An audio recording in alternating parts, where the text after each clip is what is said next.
This show is part of the RetroZap.com podcast network.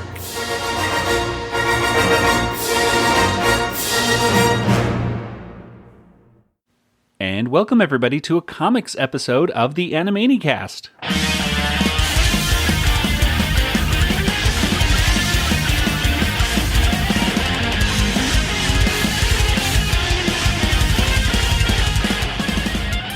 And welcome everybody once again to the Animaniacs. We're the only podcast out there that's dedicated to the animated television series Animaniacs. And here we explore the series episode by episode. We talk about all the cultural references and gags that we can find. And then of course in the end we give each episode a water tower rating. I am Joey, and joining me once again is my brother Nathan. Like hey Man. Well, Kelly is not here today. Mm-hmm. And also, you know who else is not here today that we thought was going to be here today at one point? Is it Tom? Yeah. Is Tom here? No, not that I'm aware of. Hello? Oh, no. okay.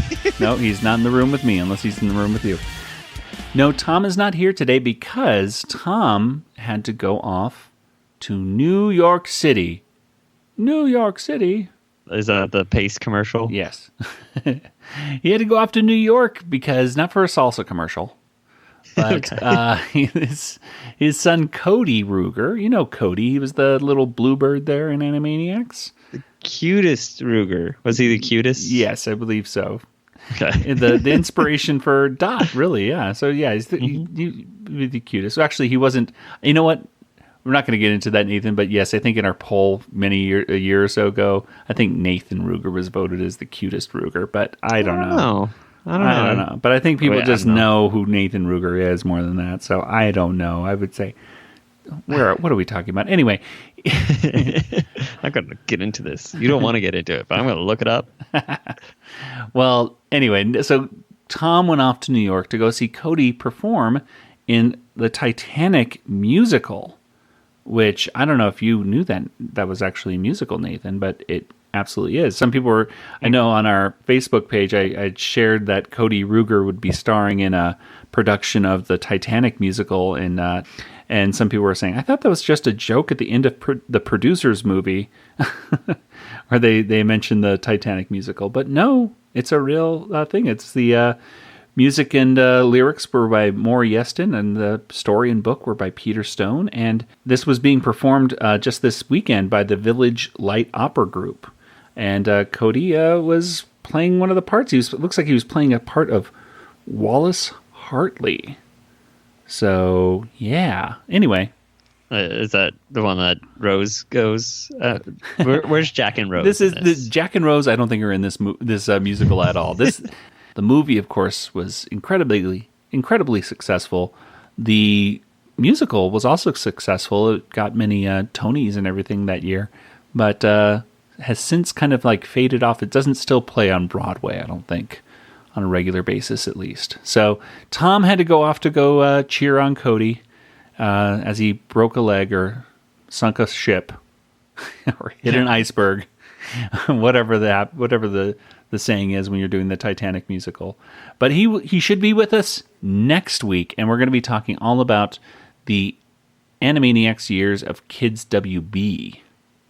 So people still have time to put in a question for Tom Ruger. Exactly. So you still have a little bit of time if for some reason you haven't silver lining. Exactly. There's always a silver lining, unless you're on the Titanic, and in which case there's not much. But anyway, unless you're in the Titanic musical, in which that must be lots of fun. Yeah, or the movie, you made a lot of money. Yeah, exactly. There's always, even in the Titanic, there's silver linings to that. But today, however, we're going to be talking about a couple cool things. Number one, we're going to be talking about this Pinky and the Brain movie? Live action movie? ? What? Oh, this is a weird thing that's been going around the internets lately. And I think we need to clear up a little bit of confusion, but also add a little bit more to the story. And also, we're going to be talking about Animaniacs, an Animaniacs comic. This is Animaniacs issue 12, which, looking at the comic cover here, came out April 1996. So, Where were you, Nathan? I was turning 9 years old. There you go. And do you remember what? It's so funny. Do you remember what you did on your 9th birthday? No. I remember because no, I don't remember. Yeah, okay. You weren't reading this comic, so we had to wait a few years to read this comic. But we're finally getting to it all these years later. Anyway, we're going to be that issue. We're going to be talking about it. But before we get to all of that, let's go ahead and get to our contest results for the Goodfeathers QMX figure. Finally. So let's go ahead and... Oh my gosh, I don't even have the results with me right now. What? This is one job, Joey. Oh no. I could read some Hang off. on, I'm getting a telegram. Oh. It says that the announcer has the Woo! Things. That's awesome. Sure. Okay, here's the announcer with our results for the QMX figure. Woo! Hello again, it's me, the announcer, and I'm here to select a winner at random for the QMX Q-Fig Goodfeathers figure. That's right, this Goodfeathers figure has been signed by the voice actors behind the Goodfeathers, Maurice LaMarche, John Mariano, and Chick Venera, as well as the creator of Animaniacs, Tom Ruger. Oh, what an honor to have this on a shelf. Well, a lot of people put in their 5-star positive reviews on Apple Podcasts, and now it is my duty, as announcer of the Animaniacast, to select one of those usernames at random. So here I go. I just reach right into here, into my magic paper bag. Oh, just take out my groceries first. All right, there we go. Oh, forgot about that. Oh, okay, here we go. The winner of the QMX figure is Kurtis Findlay. Congratulations, Kurtis. You are the winner of the QMX figure. Well, congratulations to you, and thank you so much to all of those who left your reviews on Apple Podcasts. Don't worry, everyone. There will be more giveaways in the future. And now, off to the studio! All right, well, those were the results, so congratulations. That Goodfeathers QMX Q-Fig is yours. All you have to do is just contact us and just send us an email, and we will give you the instructions of what to do next.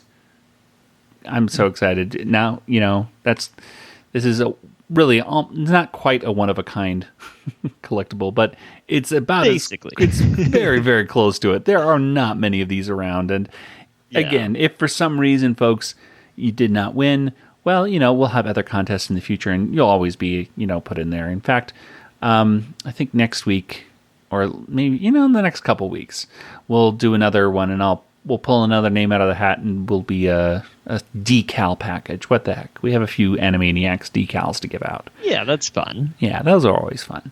It's just as good. It's just, you know what? They're just as good, right? Right? Yeah. Sure, why not? Well, let's go ahead and get to our first discussion point. Nathan, I sent you a picture from Aquaman. No, not of Aquaman. This was before I sent you that one. There's a new QMX figure of Aquaman, which I thought looked kind of cool, by the way. But that's not what we're talking about. There is a picture that's been making the rounds. It was on sites such as comicbook.com, and I actually saw it first being shared around on some of the 80s and 90s forums I'm a member of on Facebook. This is an artist rendering of what they think a live-action Pinky and the Brain would look like. And this is created by a digital artist, goes by the Instagram account of George Evangelista. It's all one word, George Evangelista. And he has some pretty cool artwork on his site, actually. He has a bunch of things like, if you're ever curious of what a live-action Street Sharks movie would look like, or a live-action Gummy Bears would look like, or live action Pokemon, which I guess we are getting a live action Pokemon, but he has a different take on it. Anyway, he has all these kind of alternate takes with his really awesome digital artistry of what he thinks that these movies could look like. And one of them is Pinky and the Brain. Now, Nathan, I shared this picture with you. What were your initial thoughts when you first saw this picture? Oh, I said creepy? 'Cause I don't know. I don't know. They definitely look almost real, but then also, still like cartoons. It's very much like the Pokemon movie kind of, where you see all their little hairs on them. Yeah, exactly. Now, this is this is not official, by the way. I think a lot of people, of course, Facebook is the worst. They see, even though this picture has the artist's name on it, people would post it just on a thing and people go, oh my God, I can't believe that. Is this the reboot? Is this is this real? Oh my God, please don't make this. No. And people are all commenting on either how much they like it or how much they hate it.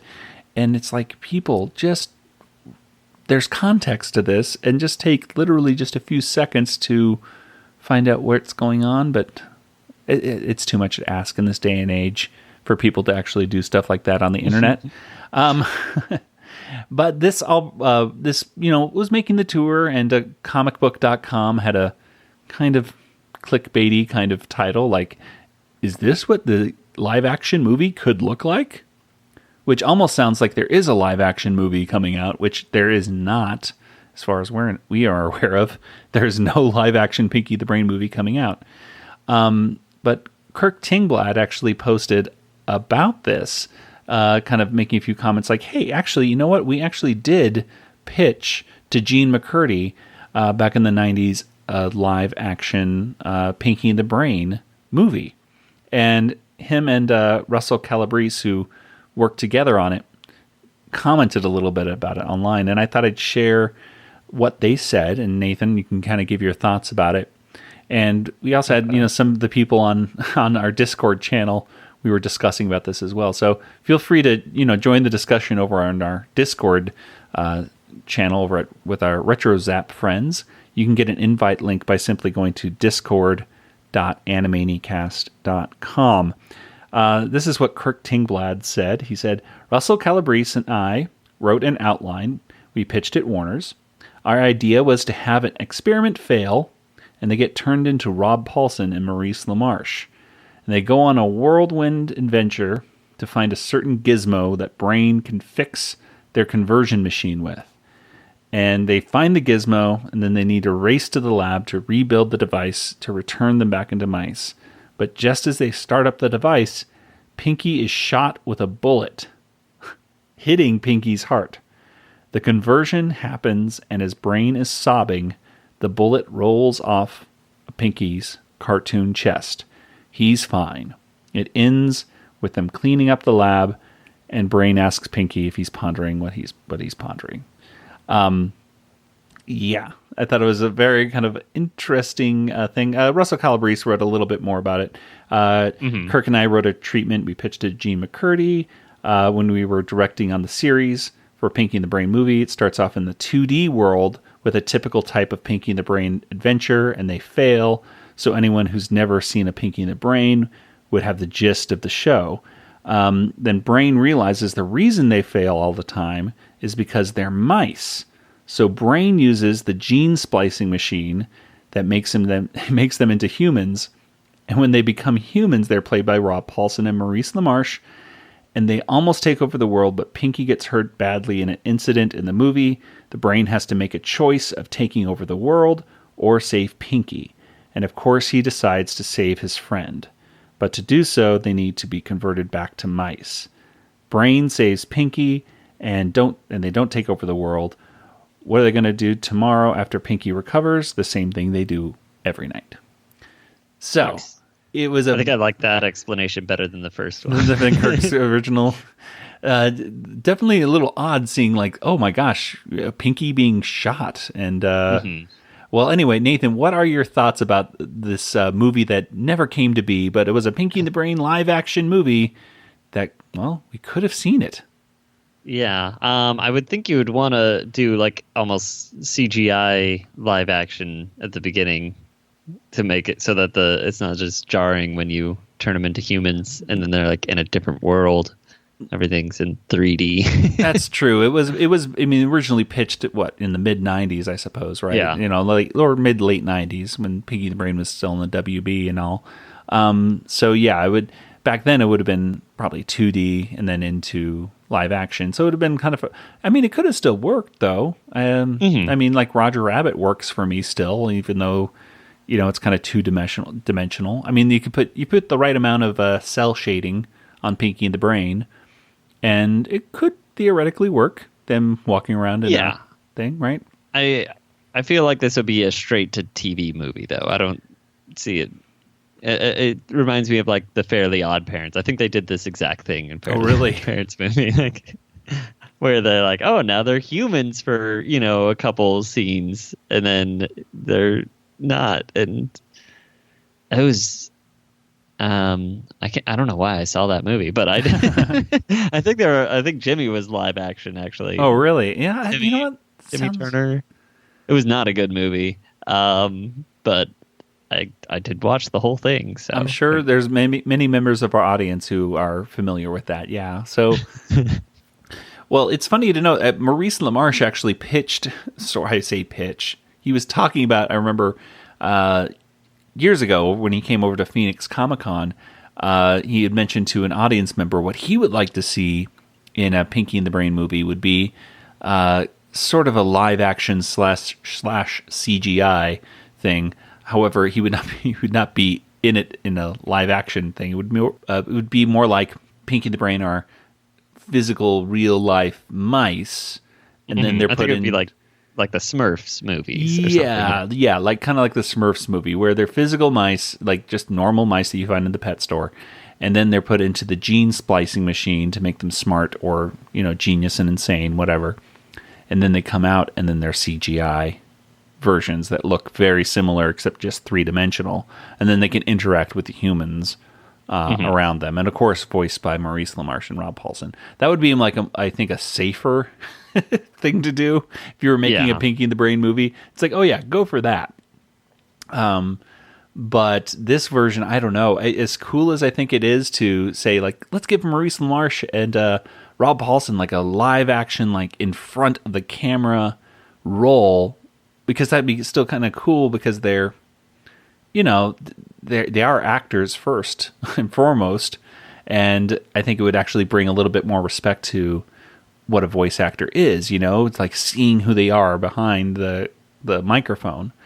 However, the thought of seeing Rob Paulsen getting shot somehow in this movie is strange to me, and I don't know. And it seems like just for the majority of the movie, there's no cartoons in it. There's no. Well, it sounds like the first third is a cartoon, and then the last 10 minutes are a cartoon or something. Yeah. But it seems like for a lot of that, it sounds like they're just walking around as humans. And as cute as an idea that is, initially, I don't know. I don't know if that would be that cool for 30 minutes or more. You know what I mean? Mm-hmm. Yeah. So it's one of those things of what could have been, and I thought we'd kind of add a little note to that, because I'm sure there's a lot of people that are seeing that, especially the Animaniacs fan community, that are going, what is this all about? And all I can say is it's nothing to worry about yet, as far as we know. But they really look so wiry, the fur on these two, on this CGI thing.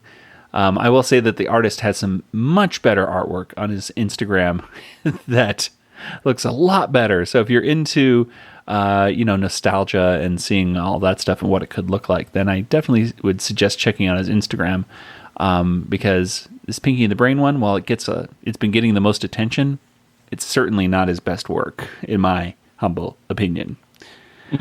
Well, let's go ahead and get into our discussion of this comic book today, issue number 12. To read this comic book, well, let's go over the disclaimer once again. To read one of these Animaniacs comic books, well, unfortunately, you may not be able to find this in your local comic shop. Trust me, I've called a few places, at least around my city, in Tucson. We've called your local comic book We've called shop, them so- too, and they said we've called all 50 states now. Hey, you never know. It's possible, right? They could have it in your comic book shop, and if so, please, please, please support your local businesses that way. But I had to go to mycomicshop.com, and they have pretty reasonable prices on a lot of these Animaniacs comics, and again with like reasonable shipping rates as well. In fact, you can get a bunch of them and then end up paying less than you would for going to a comic book shop for brand new comics today. So there you go.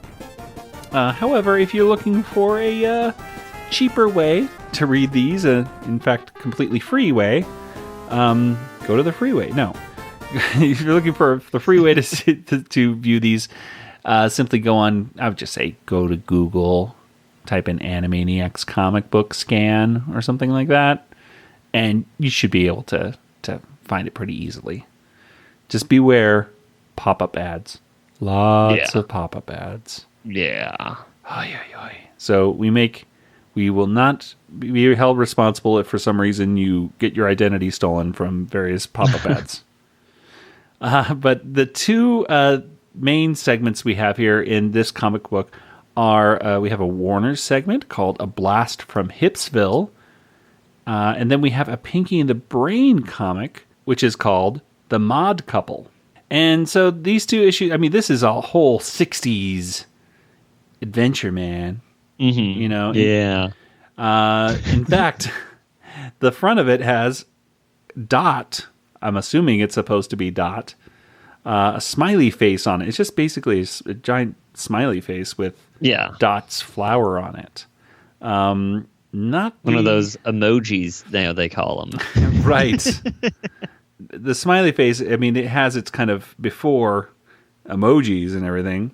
The smiley, I think it really had its origins in the 60s. In fact, let me just pull this up here on the lovely Wikipedia. A smiley. I know where it came from. Oh, go ahead. Tell me. So this man was running, and he just felt like running, and then he got splashed in the face with mud, and some guy's like, oh, he can use this shirt, and he wiped his shirt, and there's a smiley face on it. And that man's name? Forrest Gump. Oh, yeah, I saw that movie. Or saw it in a movie. Yeah.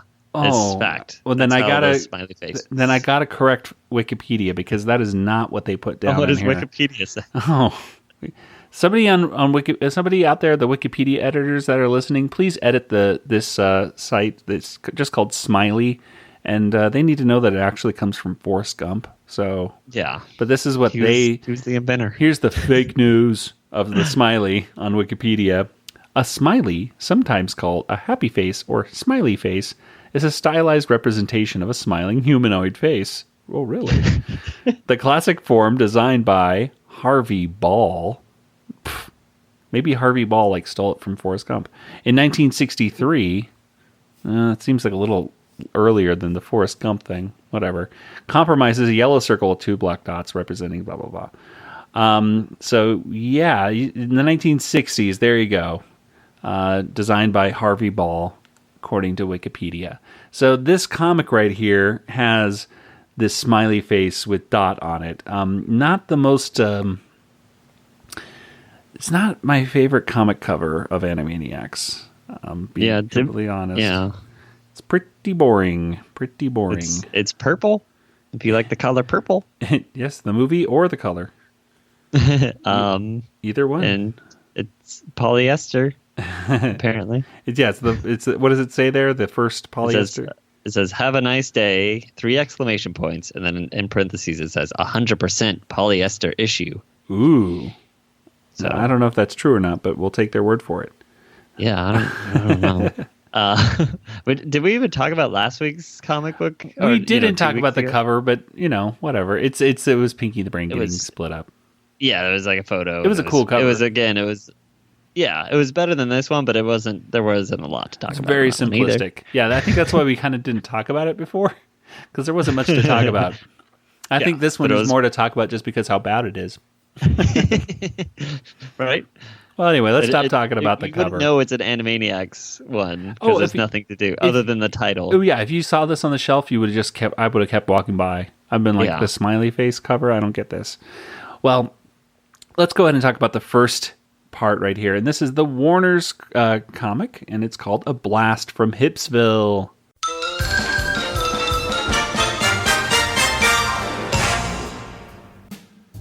And A Blast from Hipsville was actually written by some Animaniacs writers from the show, Gordon Bressick and Charles M. Howell IV. We've had Charles M. Howell IV on our show. Oh, You should listen to that because he's a great guy, and we should have him and Gordon Bressick on, I believe, someday soon, hopefully. yeah, that would be awesome. Yeah. Well, anyway, the inker was Mike DiCarlo. Penciler was Walter Carzon. Letterer Bob Panaha. Colorist Joe Mignot. I think that's how you pronounce Joe's name. I'm trying to get used to pronouncing it. But anyway. Well, Joe, if you're listening, no. Write us. Anyway. So this all takes place, at least the first half of it, takes place in San Francisco, kind of a beatnik bar or club, whatever. Maybe they're just drinking coffee, I think, right? They don't drink the booze inside the beatnik cafe. No, it's coffee and tea. Coffee and tea, man. So they got all the bongos, they got the jazz going on, and they have this guy named Big Daddy Beat up there. He's a big guy, and he's playing the thing, and the beatniks have a pretty funny conversation just to start the issue off. They say, like obscurity is the utmost in nonconformity, man. And this woman beatnik says, "Hey, Daddy-O, why are we all dressed the same?" He goes, and the other beatnik says, "Well, if you want to be a nonconformist, chickie babe, you have to dress like one."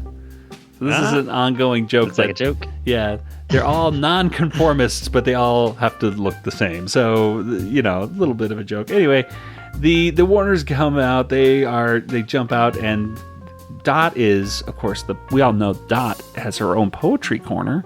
So, of course, Dot would be there to recite some poetry here at the Beatnik Cafe, which is called the Drooling Eye, a very weird club.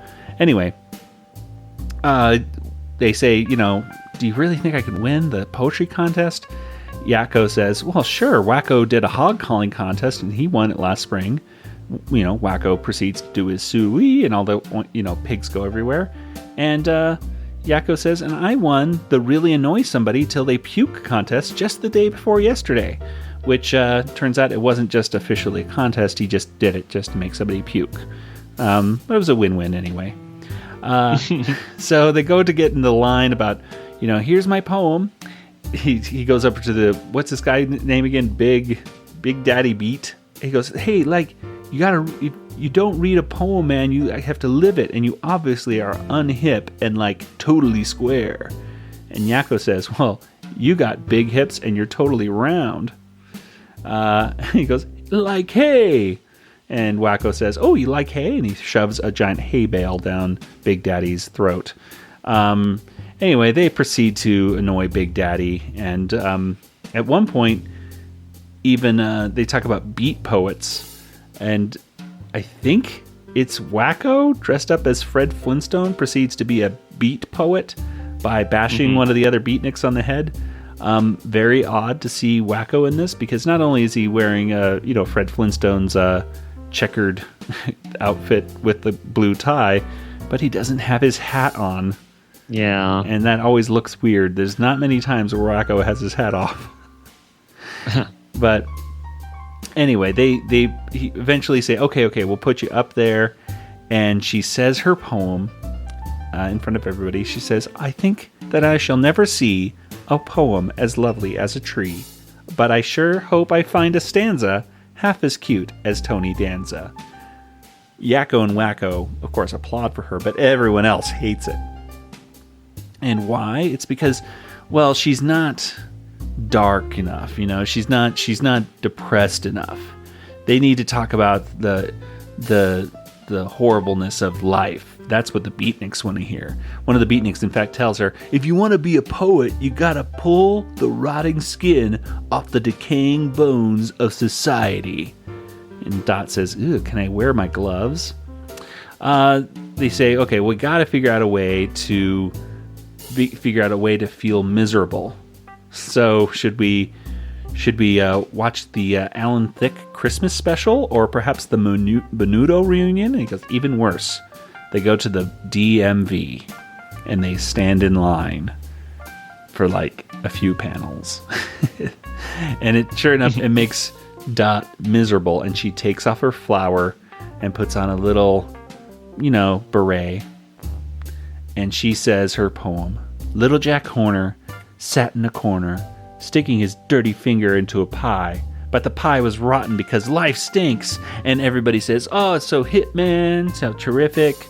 And Yakko and Wakko are saying, wait a minute, who is writing this stuff anyway? This is a comic book, comic as in funny.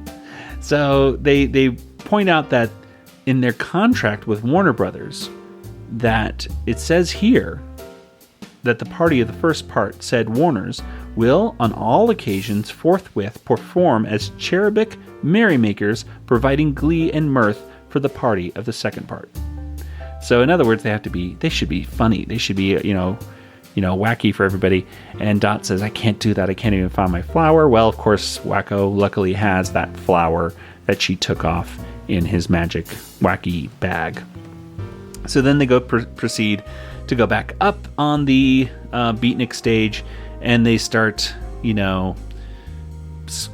squirting seltzer on beatniks. Like there's one that talks about, my soul cries out for a cleansing. So they're like, oh, okay, so do your clothes. And they squirt them with cleanser, seltzer.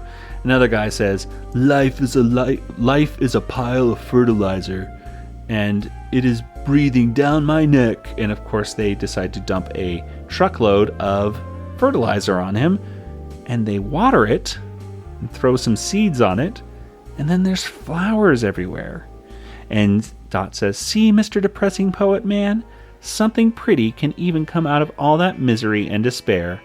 And before you know it, like, flowers are going. Some of these other stories where it's almost more slapsticky, like previous ones, like the one we just did with the Warners going to Transylvania, that was like all slapstick, like just hit the person on the head and run around. The guy kind of looks like Dr. Scratch and Sniff. Isn't that funny? Yeah. It was much more visual, where this is like, man, you have to read the bubbles to really get some of the jokes, like the nonconformist jokes, and we all look the same. And I could see a lot of this stuff kind of going over the heads of, kids that might be reading it, but I certainly... I appreciated them a little bit more, I think, because there was a lot of details. In this first one. There's definitely, like art-wise, it's a little dark, I think, overall, like, throughout, where, until you get to the last, like, page where it's I think that kind of works for it, too, then, because because you're in this dark club for a lot of it, and the pages it's not that exciting until the last two pages of the story. I think it worked for it. Whatever. I was just going back through it. Is that Batman at the DMV? I did not see Batman in the DMV. Let me go back to that panel. So let's see. I'm pretty sure it is. Oh yeah, that is Batman at the DMV. He's Batman. Okay, I take it all back. I love this comic. Batman was at the DMV. Even Batman has to register the Batmobile from time to time. Can you imagine taking that car in to go get its wheel? So. Oh man, this was right after Christmas. Yeah, around April. So yeah, he could have. Man, that's a long time to take care of your car there. Push it off, Batman. Yeah. Well, anyway, before we get to the next one, there is a little cool activity called Dot's Dress Up, and this I think would be really cool if people want to print this up and do something. We tried it before with the Chicken Boo, and we had some pretty good results, I think. So I could only assume that it would work for this one as well. Before there was grunge, there was a taste and there was a taste? No. Before there was grunge, there was taste and a lot of cool fashion. Well, geez. The writer's hating on grunge right there. Through special fold tab technology, quote unquote, Dot, our favorite fashion expert, can quickly get hip from any era. And so you can put her in kind of she starts off as a hip chick, the way she is now, but you can put her to a nod to mod. So you can put like a kind of a record kind of player stuff with go-go boots and mirror glasses, or you put love beads on her, or platform shoes, or even goes into disco dot. So, disco dot. What is she? What are the records supposed to? Where are those supposed to go? Are those her earrings? I guess. Yeah, they're supposed to go in her ears. There's little slots for her ears right there. Okay, I assume that's where the glasses went. But I guess you put the glasses and the earrings there. Well, I'd love to see if anybody wants to actually print this sucker up. You could find this scan online, and you can print this up and show us the results. I'd love to see if they actually fit and everything. And assuming they do, give it a shot. Let us know what it looks like. It might be cool. But Nathan, the next thing we have right here to close it all up is Pinky and the Brain comic. It's called The Mod Couple.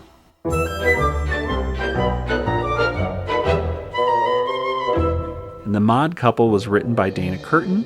Penciler was Walter Carzon. Inker, Mike DiCarlo. Letterer, Bob Panaha. The colorist this time was Jerome Youngker. Nathan, what happens here in The Mod Couple?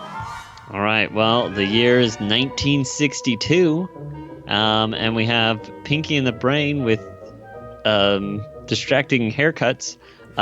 Very distracting haircuts. It took me a couple panels to be like, is this Pinky and the Brain? Like, are they... What? Yeah, the Brain kind of has like a Beatles haircut, right? Yeah. The Pinky, I can't really describe his haircut. It doesn't really look like the Beatles. Maybe an Elvis Presley kind of updo, perhaps. I don't know.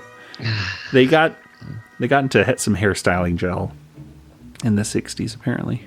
But anyway, continue. So, anyways, we see them. They're getting out of their cage, and Brain's like, "Look at this mobile. It clearly shows in 2 days that the planets Mercury and Venus will orbit past the Earth, opening a straight trajectory path to the sun." And basically his plan is to use that to create a slingshot to shoot the Earth into the sun. Why?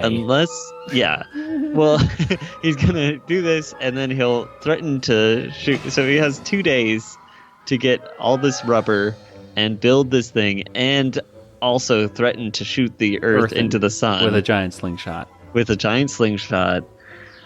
Or how many days? Just 2 days? The worst. 2 days. 2 days. It's very. I don't know how you're gonna make an intergalactic slingshot, and just because really you got to think day one, get all the rubber. Day two, make all the slingshot, and by the end of the day two, it's threaten everybody. But then you have to also get the word out of, hey, I will slingshot them, and you have to explain this thing because it doesn't make a lot of sense. I'd be like, really? You got like this? How is this? Are you really gonna do? You got to, convince them that you would be willing to shoot the Earth into the sun. Yeah. So already there's a problem with this story. I know. Yeah, it's but that's one of the weaker. But that's not it. The plot is gets a little worse, I think, because of the thing. So explain how this whole rubber thing. So he's like, well, the problem is I don't have enough rubber. The rubber supply has been diverted to make go-go boots. So what we're going to have to do is convert the go-go boots back into rubber, basically. So he's created a machine that I guess since rubber creates static electricity, as people move around on the floor, it will take that static and then convert their shoes back into rubber, I think. Is that what you got out of it? He said something about like static electricity attracting the rubber. Yeah. Which, does that even work? I mean, isn't rubber like an insulator against electricity? I mean, right? I mean, like, it will create heat. I don't know. Can it? I mean, you can't, like, when I think about attracting things with electricity, I don't think rubber. I think I think metal. I think all these other things you could pull with. Because essentially, it's almost like he's doing like a magnetism thing, right, or something, like to stick people against the floor with because he needs to get this. He has this whole invention what is this thing called? It's called the It's the static-o-matic. Static-o-matic, where he's going to get the people that are dancing, these go-go girls that are dancing, to get stuck to the floor, and then they're going to stick their... Yeah, he says it'll suck their rubber booties right off their feet. Okay. I don't know how that's possible. I don't know. So I already had a problem right away with this story. I mean, I think you can get static electricity from rubber. I'm just trying to think, like, you get from, like, balloons, right? Yeah, but that conducts the Balloons are electricity. rubber. That might... Well, I guess that can do it. I don't know. Whatever. I don't know. Whatever. Anyways, it's now 2 days later, so it's already too late. Yes. Wait a second. You're right. This is 2 days later. So the day on the night, and it's at nighttime too. So it's at the end of the second day that they're going to go put this plan into action. You are way far behind, Brain. You're going to have to wait like a year, I guess. Oh, I don't know. man. Or At I don't least. know how often these planets line up. But okay, Brain, whatever. All right, 2 days later. Hey, let's just face it. If you have a giant slingshot if you have a slingshot big enough to throw the Earth anywhere, I think that's a big enough threat. You know, let's forget about throwing it into the sun. He's just like, look, I could just toss it the opposite direction and make everything cold, right? Or make everything super hot. You need the planets lined up close enough that you can. Oh, because now he has anything to attach the. Well, maybe he just shoots it into the rubber to these other planets. Well, he could say, "I'll shoot the Earth into the moon." Like even that would be bad. Yeah, if he rubber banded the moon down to the Earth, that would be pretty cool. Yeah, yes. Well, he has options. I think what the main point is, the Brain has options. You know, if this doesn't work out, he has other things. But the main thing is, I personally think he's insane. So, anyway, so they get to the concert, and Genius Brains here is like, oh, some Fab freaks, some sort of people are coming, and then Pinky's like, you mean the Fab Four? Because Pinky's a genius, he knows what he's talking about. And in walks the Fab Four, except you would think like the Beatles, except instead of Paul McCartney, we got Blartney or something. Bingo Bar. Why do they do this? They always do this. They've always done this in the comics. You know what I mean?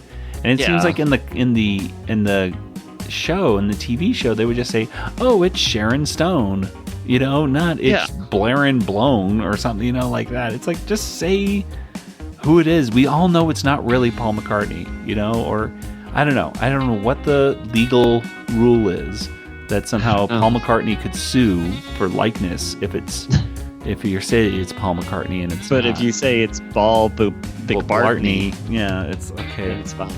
If you could say Borge Barrison, that's fine. It's so funny, these names that they give us. And meanwhile, these guys go up to the Brain like, "Hey, what are you doing?" And he's like, "Oh, just want to take over the world." He's like, "Why?" He's like, "I want to start a revolution." Talking about a revolution, huh? Yeah. He's like, "Yeah, how does it work?" we all want to change the world, and they look at each other like, "Ooh." These are all words to songs. He even goes into like one where it's like simple, really, like he's explaining how the machine goes. It's like, when this gets to the bottom, this goes back to the top, then I stop, then I turn, and this goes for a ride till it goes to the bottom. Those are all words to like a song. Which song was that? I was confused when I looked at that and I said, "What is that song?" I know that part of the song. Okay, you keep going. I'm going to find out what song that is, because that one drove me nuts. And we can't play the music, because if we play the music, then it will get kicked off the internet, because the lawyers for the Beatles are amazing, and they don't want anybody playing any little 2-second clip of their songs. My saying those words and it just kick us off. No, hope not. I just know they scream after saying all that. So whatever. Oh. Because I do know. Okay, when it goes to the top, is that Helter Skelter? I think it's Helter Skelter. That sounds right. Yeah. Helter Skelter. Yeah. And then he's saying, like, I gotta admit, it's getting better. It's getting a little better all the time. So it's a lot of like lyrics to Beatles songs. So if you really like hearing or reading Brain say, Strawberry Fields Forever. Which for made no reason. sense. Yeah, he goes, it'll be Strawberry Fields Forever when I win this. And it's like, that's not an expression. And it has nothing to do with rubber banding the world to the sun. No. And so he's like, well, he looks out in the audience and Slappy Squirrel's out there. Just weird. Slappy Squirrel is she looks pretty young too. Yeah. She has a blonde wig on and everything. Anyway, she's out there screaming. She's having fun. She's so one of the band- go-go girls. Yeah, the go-go dancer. I don't know. I thought maybe she was yelling out. So the brain's biggest concern is if the band does too well, that they'll dance too much and the machine will break. And hey, wouldn't you know it? That's what happens. The Beatles are jamming out. Everyone's having a great time. Pinky has to pedal his bike for some reason. Now this is the only one I really liked with it references to songs. It says, "Faster, Pinky, get the dial back to where it once belonged." Get back to where it once belonged. And then he says, "Gas Brain, next time why don't we do this in the road?" And yeah, and then the brain says to him, like, with you around, happiness is a warm gun at one point. Yeah, there's a lot. It just goes on and on. Anyway, the whole machine breaks and. Yeah, so Pinky's foot gets caught in the rubber band that's doing his bike or whatever, and he gets pulled inside the machine. And he's like, "Help! I need someone." Again, another Beatles thing. It's pretty much every panel. Like, well, every line they say. We're gonna have the Beatles in this. Beatles have a lot of songs, and we could do. Apparently, the Beatles were listening to all of that conversation because every little bit, even when they were on stage performing, they had a tape recorder in the background recording like what mice might. Anyways, the Beatles stopped playing. They're not even called the Beatles. They're the Fab Four. Yeah. They stopped playing because they're like, "Oh, something's happening. Do you need help?" And he's like, "No, just keep playing." And then everyone in the audience is like, "Well, I guess the band's over. They must have." The concert must be over if the band stopped playing for 30 seconds. So they all leave. And that's when the machine blows up. And yeah, that's when Brain says, "Yesterday all my troubles seemed so far away." It's so great. And then they're leaving. Pinky wants an autograph, but Brain's like, heed these words of wisdom, Pinky. Let it be. Don't bother with these insignificant Beatles. Come back to the drawing board. And then the Beatles, they're like, Yeah. And then we cut to 1996. Oh, well, yeah. Now they don't have their hair anymore. Well, we should note that which is, wait a minute, that is weird. Why did it go 30 years into the future? These mice are that old now? Why do that? 1996. Well, anyway, they did mention, I should note that when they said Beatles, they mean like Beetles, like like the bug, not the Beatles, like Beatles, the way that the Beatles, spelled their name. He's calling them like bugs. So they got around the legal thing right there too, I suppose. Yeah, they never said Beetle because Beatles. It's a pun. Yeah. So anyway, so we skip forward 30 years or whatever into the future for some reason. Pinky's watching TV and the Beatles are on it, and he's like, some of those lyrics sound kind of familiar, and my heart's free like a little bird, and then we got to throw another one in. So Brain says, "Yep, free as a bird." Hey, well, actually, you know what? Now that I think about it, that is kind of cute because "Free as a Bird" was just coming out at that time with the Beatles. What is that? The Anthology Volume 1? That's a song that came out. Yeah, but "Free as a Bird" it came out in the late 90s. So "Free as a Bird" was okay. So all of a sudden, I give this comic a little bit more credit for that. Waiting. That's why they had to jump to the 90s. That's why they had to jump to the 90s. Okay. And then he's like, "Well, we got to concentrate on tomorrow night, and because they need to try to take over the world." So. Yes. If you like the Beatles. Yeah, maybe. I mean, if you know a lot of Beatles lyrics, then you can read this and you'll be like, that'll be your reaction throughout the comic. Like, They did that song. I know that song. I know. Yeah. I didn't laugh at anything. I just went, oh, I know that song. Or kind of like you said, like kind of a smile or perhaps chuckle, but nothing was necessarily funny. And actually, like we mentioned at the very beginning, it's very aggravating. This whole plot make no sense. I mean, the Brains plots are always convoluted and make no sense really, but this one kind of is at the top of the list. Like, you're doing what now with a slingshot? Like, really? Yeah. Really? Well, any last thoughts on this Pinky the Brain comic, Nathan? Talking about a revolution. No, I don't know. I was just gonna try to find another random. Well, let's go ahead and get to our water tower rating.